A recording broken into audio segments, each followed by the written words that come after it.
Son las 6 de la mañana con 42 minutos y como le contaba al inicio del programa, pues hay un tema de seguridad importante. Vemos compañías como Bimbo que anuncia que deja de operar en algunas rutas allá en Guerrero. Coca-Cola FEMSA que ha tenido que cerrar un centro de distribución, lo mismo PepsiCo. Afortunadamente Lala anunció la semana pasada que en Ciudad Mante ya volvió a abrir su centro de distribución, pero es un tema clave para el devenir de las empresas, para el ambiente empresarial, y eso pasa por la discusión de seguridad, y por eso me da mucho gusto que esté en vía telefónica Christian Elrich. Él es fundador y director de tecnología de Riscop. Y Christian pues es un experto en el tema, sobre todo porque pues ha planteado justamente, por ejemplo, la definición del tema de seguridad nacional como la base o la piedra angular desde el Estado mexicano para que vaya desdoblando una estrategia en temas de seguridad. Christian, ¿cómo estás? Bienvenido. ¿Qué tal, Rodrigo? ¿Cómo estás? Un saludo a ti y a tu auditorio. Buenos días. Oye, pues es importante este tema que has planteado y que no vemos todavía aparecer, y es que haya, digamos, una doctrina de seguridad nacional que es, pues, donde un país, según he leído y tú lo has planteado así, pues establece sus aspiraciones, objetivos, digamos, el deber ser de lo que tiene que hacer una nación en cuanto a sus ideales en este tema importantísimo. Sí, correcto. Mira, como lo hemos platicado ya en varias ocasiones, en México estamos acostumbrados a discutir o abordar el tema de la seguridad desde el nivel de la estrategia o incluso desde el nivel de las acciones. Ya estamos hablando de qué acciones específicas tenemos que hacer para mejorar la policía o para enfrentar al crimen organizado, narcotráfico, lavado de dinero, etcétera. Pero insisto, eso está en el nivel de la discusión de acciones. Arriba está el nivel de la estrategia y mucho más arriba debe estar el nivel de una política de seguridad nacional de Estado. Hacer una política de seguridad nacional, de ella cuelgan las estrategias específicas de los fenómenos puntuales. Pero en México nunca hemos tenido una política de seguridad nacional y como lo hemos platicado, probablemente con el inicio de esta administración estamos ante una oportunidad histórica de comenzar a avanzar en una política de Estado que trascienda los gobiernos y que a partir de ahí se puedan definir las estrategias específicas. Pero si no tenemos esta política de seguridad nacional de Estado, pues vamos a seguir dando palos de ciego. ¿Qué elementos tendría que tener esta política de seguridad nacional? Mira, para que sea de Estado tiene que obviamente estar empujada por el Poder Ejecutivo Federal, pero tiene que plantearse junto con los otros dos poderes y junto con los otros dos niveles de gobierno. Y una vez que se llega a ese arreglo, a ese acuerdo, entonces se escribe, se define y trasciende las autoridades, digamos, de 6 años. Se podría plantear 2020, 2026, etcétera, aunque puede tener revisiones cada X tiempo, pero para su formulación es bien importante tomar en cuenta a los otros dos poderes, a los otros dos niveles y también a organizaciones y academia, no nada más el Poder Ejecutivo definiendo qué hacer en relación de un tema en específico, es algo mucho más grande que, insisto, trasciende los gobiernos.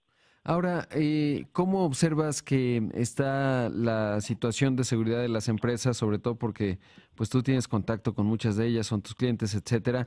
¿Cómo se ve? ¿Son problemas localizados? Pienso en Guerrero, pienso en Tamaulipas, en algunas zonas y en algunas ciudades dentro de esos estados, o hay un tema más generalizado. ¿Cómo lo percibes?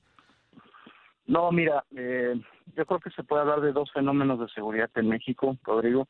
Por un lado tienes el crimen organizado ya tradicional, digamos, sobre todo en relación al narcotráfico, que se está expandiendo a los lugares de México donde el Estado se está retrayendo. Es decir, pues, esto no es nada nuevo. El crimen organizado entra en los espacios que el Estado comienza a dejar. Y hay que decirlo con todas sus letras, el Estado mexicano ha ido abandonando muchas partes del territorio nacional y las ha ido dejando a manos del crimen organizado. Eso es algo que, insisto, trasciende los gobiernos, ya tiene mucho tiempo atrás, ¿no? Pero aparte hay otro tipo de fenómeno delictivo que estamos viendo con mayor preocupación y que tiene que ver con lugares del país donde converge la base social del crimen organizado, vamos a decirlo, organizaciones sociales disruptivas que ya existían y que se juntan con organizaciones criminales que llegan.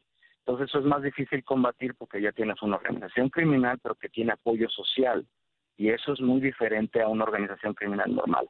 Por ejemplo, los huachicoleros no son nada más una organización criminal, son una organización social, y afrontarla pues requiere de una política diferente, ¿no? Y eso lo estamos viendo con mayor medida en Guerrero, en Oaxaca, en toda la zona de Hidalgo, Tlaxcala, Estado de México, Veracruz, y en otras partes del país, pero sobre todo ahí, insisto, combatir este fenómeno sí requiere de una política diferente. ¿Qué elementos tendría y qué ves con respecto a la próxima administración en lo que se va definiendo? Porque parecería que desde la Secretaría de Gobernación o quien será su titular, Olga Sánchez Cordero, pues hay un tema que pasa por la legalización, pero también me parece, o lo que he podido ir viendo, tienen un tema importante en el aspecto social desde el punto de vista de los programas, etcétera, pero no tengo tanta claridad del tema policial, digamos. ¿Cómo lo vas viendo tú? Sí, mira, la verdad es que tampoco tengo yo claridad, honestamente. Veo con muy buenos ojos que se vuelva a crear la Secretaría de Seguridad Pública a nivel federal. Creo que ahí está muy bien separar de la Secretaría de Gobernación la función policial, aunque hay que decirlo, en países avanzados como Alemania, por ejemplo, la policía está dentro del Ministerio del Interior, dentro de la Secretaría de Gobernación, pero hay una madurez política para separar el politics del policy, ¿no? La politiquería de la política. En México, como no hay esa madurez, sí creo que es importante separarla del Ministerio del Interior, en este caso la SEGOP, y crear nuevamente una Secretaría de Seguridad Pública Federal. Hasta ahí estoy de acuerdo, y para contestarte tu pregunta, honestamente tampoco sé hacia dónde va. Yo espero que en esta administración se decida finalmente empujar el proyecto de la Policía Federal que se quedó truncado en este sexenio. Con el presidente Felipe Calderón se avanzó en eso, al principio de esta administración también, pero por alguna razón entramos en un impasse ahí, ¿no? Entonces la Policía Federal no ha crecido, siguen con poco menos de 40,000 elementos, cuando debería de tener, pues ya a estas alturas, entre 80 y 90,000, ¿no? Pues sí espero que el pie de fuerza de la Policía Federal se amplíe, pero más allá de eso espero que la Secretaría de Seguridad Pública Federal, o como le vayan a llamar, sea el driver, el motor que empuje la creación de un sistema nacional de policía que se articule con las estatales y con las municipales en cuanto a protocolos, en cuanto a sueldos, en cuanto a preparación, etcétera. Y esto tampoco existe en México, y también va a demandar de una ley nacional de policía que le dé sustento. Si no avanzamos en eso, híjole, Rodrigo, creo que vamos a seguir haciendo lo mismo de siempre, ¿no? Pues lo estaremos observando, estimado Cristian, y por supuesto estaremos platicando contigo más adelante. Muchas gracias. No, te agradezco a ti y a tu auditorio. Que tengas buen día, Rodrigo. Buen día. Ahí escuchamos a Christian Ehrlich, el fundador y director de tecnología de RISCOP,